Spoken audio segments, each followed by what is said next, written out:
in that, particularly for the transportation budget, $2,500. The basketball hoops that are at the outdoor basketball court at the rec center are over 9. They don't function the way they should. They're not up to date, and we have the money appropriated. If we can spend it and update some of our equipment now, as well as looking at doing some other repairs, but mostly for this year, we'd like to purchase those basketball hoops while we have the surplus money that's already been appropriated. That was one topic that was covered. Also, the tennis courts that are there are in dire need of repair. They were slated to be repaired when they resurfaced the skating rink, but for some reason that didn't take place. That was prior to our council, prior to the town manager. I don't know what happened with that. It was too late in the year. Perhaps That's that's the fall. okay. It was supposed to have been done in November. What was the cost of that? I want to say the skating rink, it was the skating rink, the tennis courts, and I want to say it was and I don't know, That's fine. around between $60,000 and $70,000. Yeah. And I know that when they did the skating rink, there was supposed to have been some underground work that was supposed to have been done to eliminate the bounce of us things, Cows' bellies, we used to call them. Write that in a paper. Cost of That's part of New York City. Now you're into real valley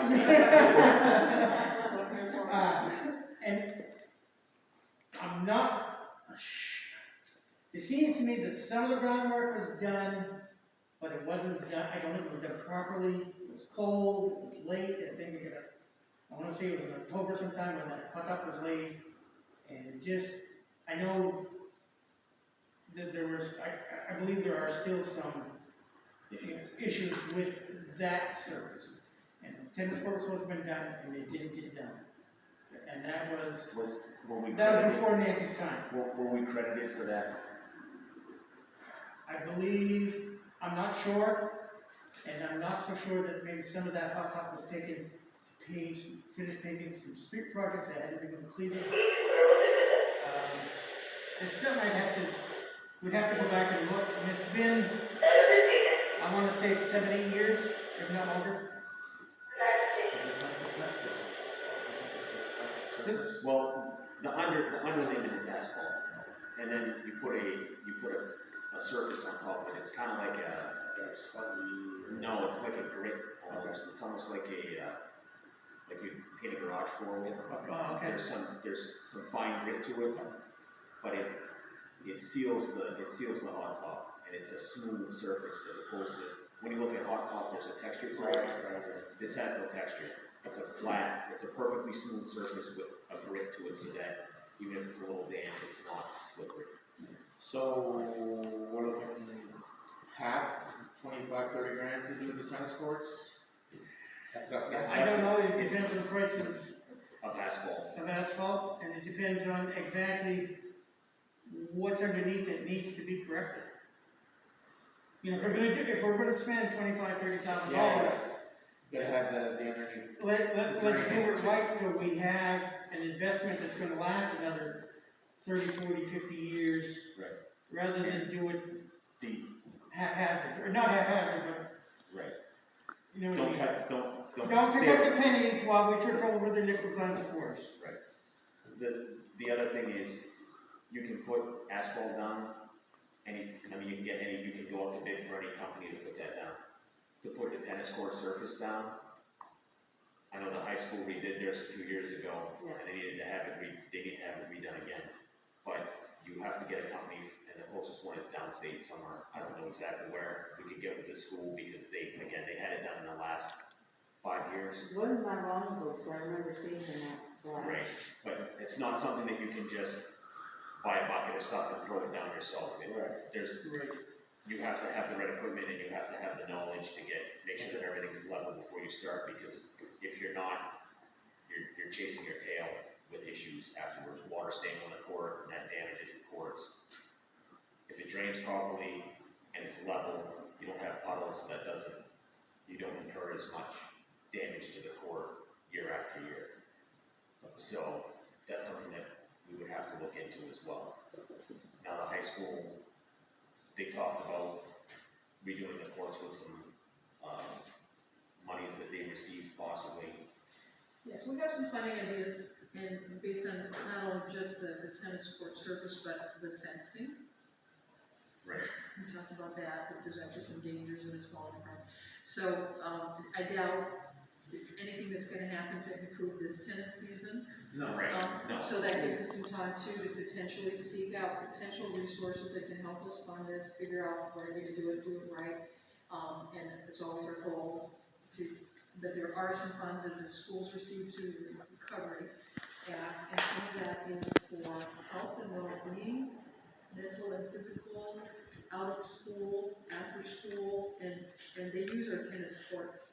That potentially we may be able, improving facilities that are outdoor activity, health-based might be, 10% of the funds that they were. We might, so John, Hebert, who's our chair, and some people are assigned to go and talk to school about some of these funds that they're receiving, and they have a couple of years to spend, and seeing if some of those, being proactive in helping them make the decisions, or encouraging them to make some decisions that may actually, they hadn't thought of that might, and then we'll find out. And then it's also seeking potential grant funding, because libraries and recreation and fire departments. Grant money out there, and I don't think we made any effort to go after it, I really don't. I'm not blaming anybody, but, No, it's just. I just took a quick look, and there's a lot of grants out there for kids stuff, so let's look into it.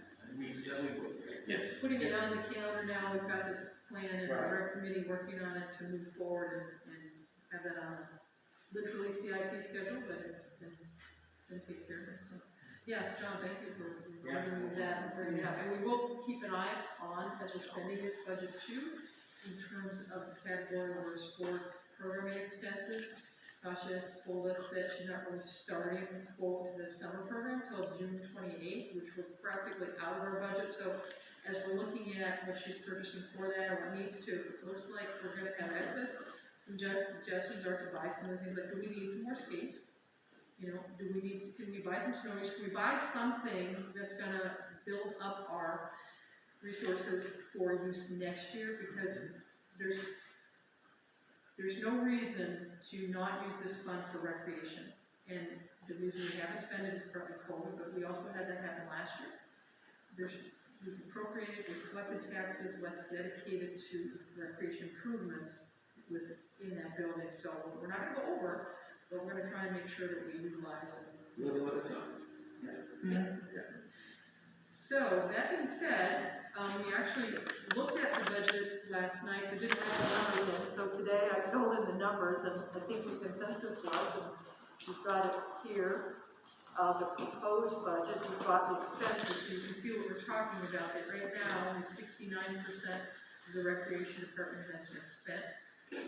There's $2,500 in transportation unspent, but since we vote one item, we can spend from that, even though it might be for equipment.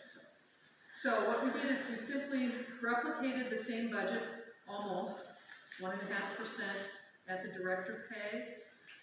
Seasonal staff, I didn't necessarily change it, there probably is a minimum wage increase of 15 cents, and that just affects possibly the number of hours worked. So I left that, not really knowing. And from the concession, because we only spent about $750 this year, which it was a bigger ice season than last year, just lower that and push $500 down to building expenses, because then that one too, we know if we're gonna be using that facility, because it's the one that we do own. We're putting a heat pump in it, so it's maybe more usable. In other seasons, it's not big, but the basketball hoops, putting the basketball hoops, and looking at other parts of that facility as opportunities for more year-round programming that we have access to without getting permission from a school or a community center. So if, we did have to fix some electrical, we had an electrical issue. They did have a water break earlier this year, so we might want to go in and do a little preventative maintenance, but if there's some windows or some heating or something else. So we were gonna make sure if we put a little bit, I moved it there just because it's probably more Is this useful. power up there? There's a line that goes to the garage, but, is there two power, is the power unit in there? And you know, no one has ever said that. That was the first time a rec director said there's no lights in those garages. 2 seconds. Granted, they're not usually there at night. You have one line of sub-feed, I mean, a switch and 2 light and 2 porcelain light fixtures without. It's not a big deal until. You're talking a $20 job. I'll look at it. So the bottom line is, like I said, whether or not what our recreation department is going to evolve into, and I say that because we do feel we need to evolve into, we know where our weaknesses are, our strengths are, that no big changes, just a slight increase based on payroll. But we're gonna come back with you once we know what the community, you know, what kinds of programming, it might involve a different budget next year, or moving things around a little bit too. Yeah. Did you wanna talk about the transportation? Sure, go ahead, John, because it's quite a big discussion. Yeah. So, currently, not just the recreation department, but the town as a whole has no means of transportation if we want to offer programming at the library or the rec department. So the idea was tossed around at looking at like a 15-passenger van that would be for the municipality, not pigeonholed into the recreation department or the library, but a means of either bringing people to programming at those facilities, whether it be the rec department or the library. If there's a program or if there's a program that's offered after school, getting those kids from the school back to their homes after the program. Having that available as opposed to having to pay the school to do that for us, which sometimes isn't viable because they have other sporting events or other issues. And it's the kids who would need that service who would benefit most from that programming that don't have a way to get back to school or back to home after the programming or get to the programming in the first place. The higher students that you want at those activities. So it would be something that we would have to build into the budget, but it would be very beneficial to the community. And not just the students, but if we have programs at the library that some seniors may not be able to get out and get to, we could utilize that van to pick them up, bring them to the program, and bring them back there. So we're paying the school to do that for us now? No. We did in the recreation budget when we took like a travel team, right. or we did a field trip to the movie house, to the museum, or to the splash pad, which didn't happen this year, right? Or to the swimming pool that we hired a bus driver. So that's what the transportation money was for, so they could get to those places. That didn't happen this year at all, and probably won't. But what we also discovered with some of those events is that the parents who went to those took their kids in their own cars, and the bus wasn't actually filled. There were times they were, for sure. When they went like to the movie theater, because parents didn't all want to go to that sort of show. But that the need for, right now, there's no after school bus. There's only one bus. If you don't get on, if there are kids who have parents who either both work, or whatever other factors, don't have a car, that they often, even if it's tutoring, or even a potential library after-school program, or educational after-school program, or chess, or they have to get on a bus and home because else they won't have a way to get home. So that's one of the things the school does. Sorry, Jim, if you're bringing class threshold for the license. You have to have a class B with a bus endorsement for how many. I think it's over 15, you need the bus endorsement. But that's not. So that's one thing to think about because And I don't think the bus has to be filled, if you're driving that bus, even if it's empty, you have to have a special. You still have to have So your- here's my next question would be, who are you gonna get to do that? If we're under it though, you don't need it. Yeah, there's a certain amount of. No, I don't, are you saying capacity wise? Capacity wise. Capacity, I believe it's under Yeah. 15, Right. I don't. Okay. Yeah, 15 passenger it's bus, that and it's a 12 to regular 15 class C minutes. license. Well, that would be my suggestion. Right, Let's make sure we're under that threshold, we'll look, because we don't wanna be over that threshold. correct. Right. Because now who are you gonna find to drive the Right, bus? now you have to have someone who's licensed. Licensed, right? So, Yeah. like the special needs folks, those buses, those panel vans, I think are under the threshold, so they don't need a Right, so special. they don't have to have a. Correct. an And that's, Just keep that, that's what we're looking at. Yeah. We're looking at something in that. However, you can drive a 50-foot Winnebago. Isn't that a Class C driver? Class C driver's And license. nobody would, And those are far more, Hey, let's take the Sterling that we're gonna get from the highway department, put a box on there. No, you don't want to hear the rest of the discussion, because we said a tank, we said a tank, and the kids would line up to get on that Okay, tank. well, But, I just want you to know that this discussion has been ongoing, not just with recreation, but you know I'm involved with the Van Buren Resiliency Project, and Father Dave.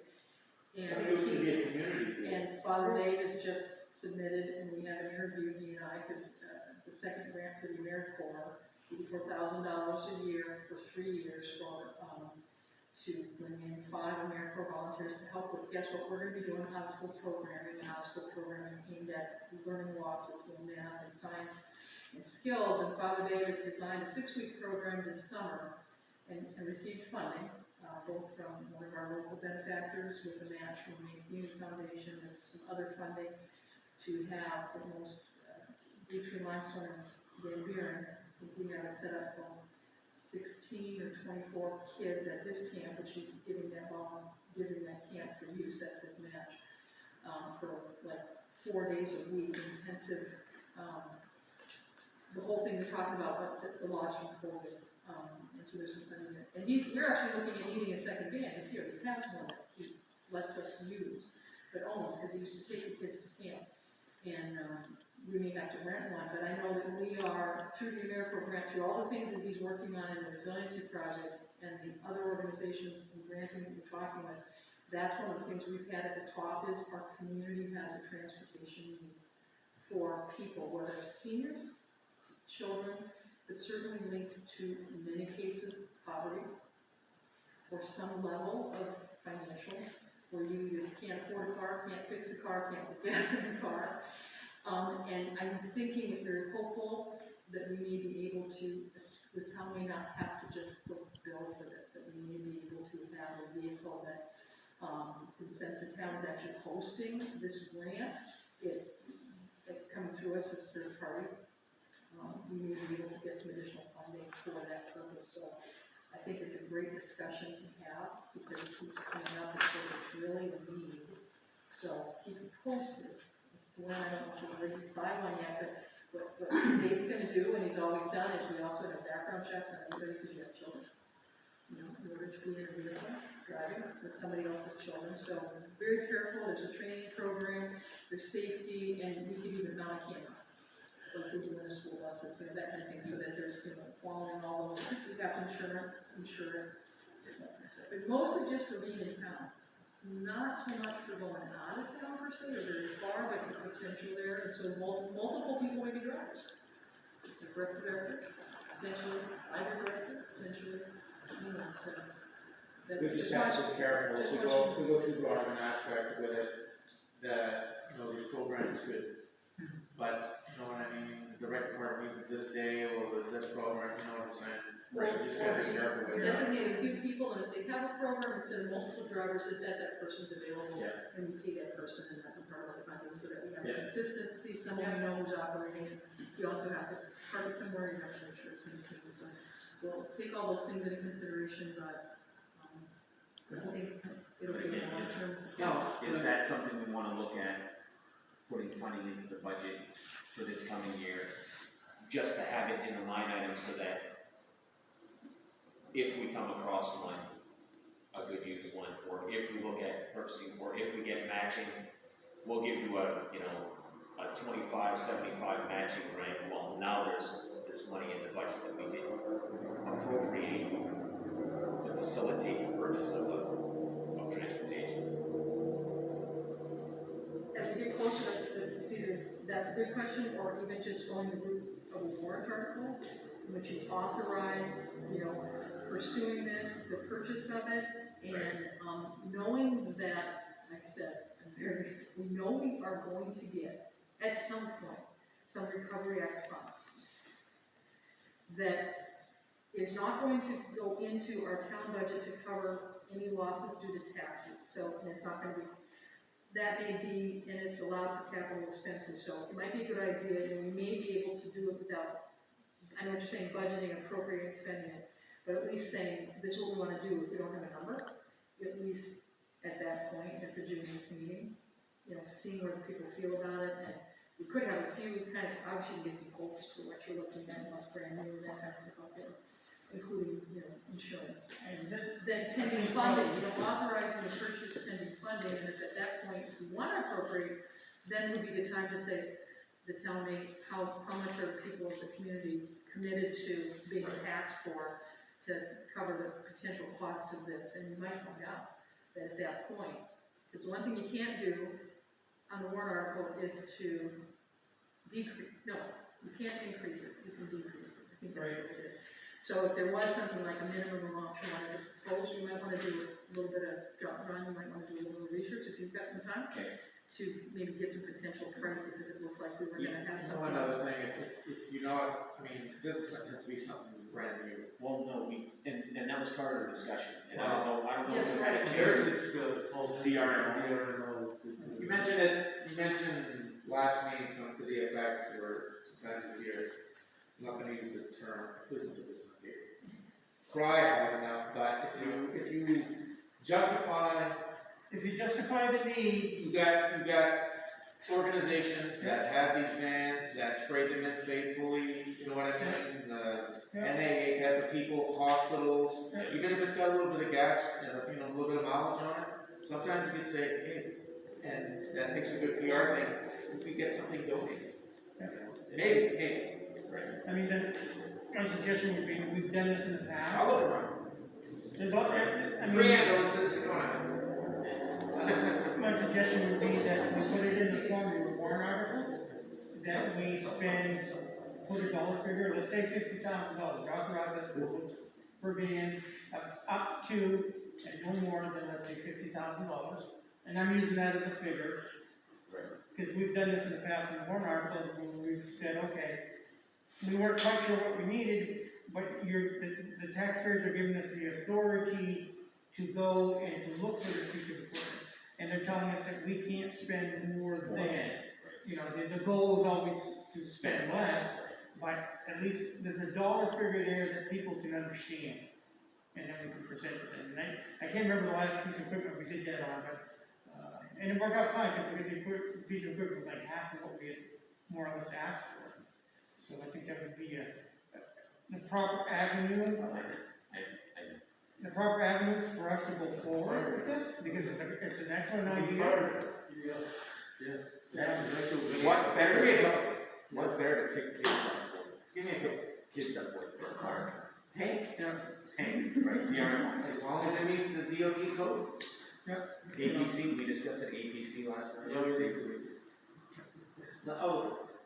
Okay, so, I made it okay. look perfect.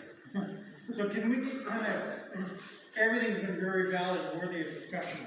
Can we get back to where we were? Yes. Are we all done with, Yep. we pretty much covered the recreation I department? have a question. And I have a question also. Go ahead, Pete. Okay, my question is, it's a two-part question. First part, what is our current director's staff? Second part is, are we still gonna be hiring full-time, or where are we going with that? With recreation, She still works full time. Tasha is still our full-time rec director. She has shared with us that she's graduating in May with a teaching certificate. And she does plan on applying for a full-time teaching job. So when that happens, then she would become a full-time teacher, but that hasn't happened. And we would be looking to fill out that position. So if So that, we that's know- happening, we're still looking for a full-time director. Yes, Right. at this point. Well, and part of that, in working with the committee, they have really been an awesome committee of dedicated people who really care about recreation, and we actually talked about it. We don't really know. Because some of them said, that, in the meantime, if that point is reached, I said, we do know that she's graduated, we do know that she got that degree so she could probably be a teacher, and we hope, and I actually said, congratulations, I hope you get the dream of your dream. I used to teach. So we might choose to contract for a while until we get it all figured out. Because, we can hire coaches to do. So they don't, at this point, we are where we're at, so that's where we're staying with our budget. We wanna make sure there's at least what we've had in the past, but we don't have it all figured out yet. And we don't know where things will be, but we are planning through the summer. And ultimately, that's what that survey is about, find out exactly what the community expects of the rest of the department, and find the ability to make that happen. Yep. Thank you. Did that cover it? Yes, ma'am. Did Paul, did that answer your question? That answered part of it, okay, it kind of leaves us in, we need a plan B if she does accept the teaching position someplace. It needs to be put in place, and I think we need to have a discussion on which way to go about that. And this is kind of it's gonna be a hot potato question, but I gotta ask. If our current director is attending school, and which is good, and whatever, how many actual hours are being expended on the recreation department during the course of a week? I think if we're gonna talk about an Yeah, that's- individual employee, we need to be in executive session. Yeah, and actually, that individual would have to be here for an executive session, so in terms of asking about specific hours of work from it. Okay, so that I would like to put on the agenda at some point, because I would like to have that question answered. Okay, any more discussion about the recreation part? If not, let's move on to economic development. Right, so I just printed a page from the spreadsheets in the middle. And economic development, of course, is a department that's existed for a very long time. We used to have a full-time director. In 2014, actually the full-time director position was eliminated, not eliminated, retired, 2015 maybe? 2015, so 2016, I came on in 2017, finishing out, we had an interim town manager for a couple of months before I committed on July 1st. And that interim town manager recommended to the council that they should have had a part-time economic development director, because during the previous administrator, there was really only one grant written for the town in 3 years. And it was a grant that had to be written to complete a sewer project of which we already had like $800,000. Didn't write any additional grants, and nobody was writing grants for the town in general. Pete Harris was probably cranking out grants for the fire department at the time. So the interim manager first had recommended $25,000 for a part-time director, and I said no. I personally said no. I'm going to be the town manager on July 1st, and I do not want to hire somebody part-time to do something I already know how to do. I'll just be honest with you. I said I don't want to have to train them. I don't want to show them how to do it. That's the one thing you're hiring me to do. Or no, you asked me to do this job. This is the one thing I can definitely do. So I have been, but they agreed to say, well, maybe you need some help. So we've had, this is $10,000. It's been stipended for 3 years. I think in the last year I switched it over to hourly, so the first term.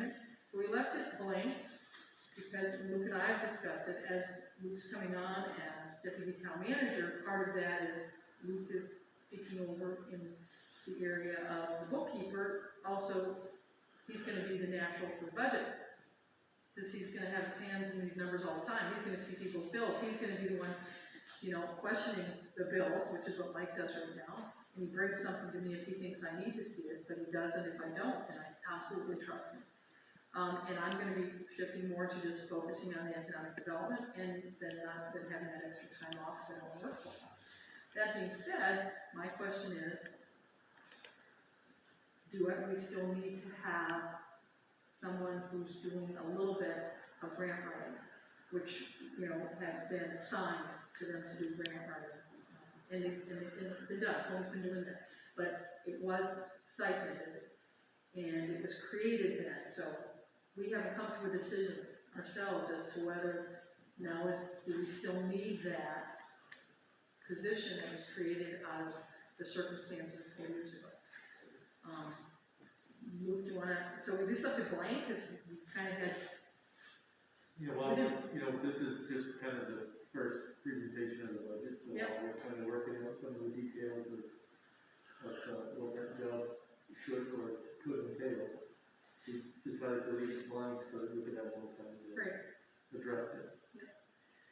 So certainly, one of the things is that of the grants that the assistant Nicole has helped with, were some of the grants that are, you know, not the big grants. I've been managing all the CDBG, although he did. All the grants that came along, I couldn't work on, he actually assigned, and I will say that they got done. No problem, we just completed, we completed the LED, the 2 efficiency main grants. They weren't really difficult, that doesn't matter, they still had to be done right. Snow groomer grant, that got the groomer, and the 2 different grants with that. He did do a housing grant for CDBG, so there has been grants. So we're not, we may still want to save this here, because we've already right now budgeted over in town manager our 2 salaries, and maybe more define what that role is. Certainly, you know, been able to do grants. It's not a primary job by any means, but making sure what our expectations are. So we just thought we'd put it on the table and say, is this still something? I do know that regardless of Paul, that you'd like me to stay for 10 years, it's not going to happen. So it's not going to happen. That we need to maybe start training someone or interning someone who might want to become. We should never have really gotten rid of a full-time economic development director if you really, really want to make sure that you're capturing all of the potential resources out there available to a community like ours. So maybe as we work through this year, the next year, is this, you know, if we're going to have somebody that's an assistant, is it somebody who might move into the position? Because right now we're sharing, we're doing something unique, we don't have it all figured out, but in truth, it's really still 2 jobs and not 2 people sharing 1 job. So just, it's kind of one of those where, well, probably we should have it and, you know, define it through this next year, but I think before too long, we should be looking at finding and developing, recruiting someone through an internship or through something to maybe take it over in the future as a primary job. Well, my view is this, is that for this coming year, leave it blank. Take a 1-year hiatus on this. You 2 folks are defining your roles and what's going to need to be done.